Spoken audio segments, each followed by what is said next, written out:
आम्हाला भेटले मकरंद अनासपुरे आणि रत्ना पाठक शाह. ते कसं बघूया आजच्या रील मध्ये. आम्ही चाललोय पुण्याहून मुंबईला नाटक बघायला. सकाळी 7 वाजता आम्ही बसलो ट्रेनला. एकदम दाबून गर्दी होती. प्रवासामध्ये खूप भारी निसर्ग बघायला मिळाला, त्यामुळे एकदम मस्त वाटलं. 10:30ला आम्ही पोहोचलो दादरला. आम्हाला खूप भूक लागलेली म्हणून एका हॉटेलमध्ये आम्ही डोसा खाल्ला. नंतर आमची मैत्रीण ऋतू येणार होती, ती आम्हाला भेटली आणि आम्ही निघालो पुढे.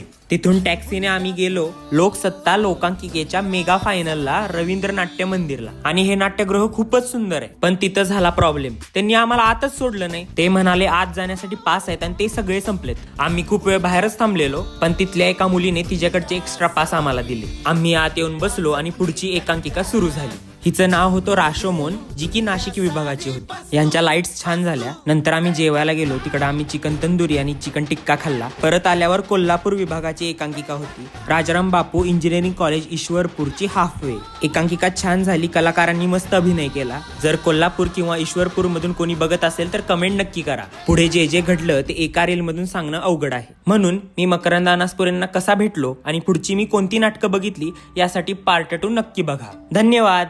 हे नार नखऱ्याची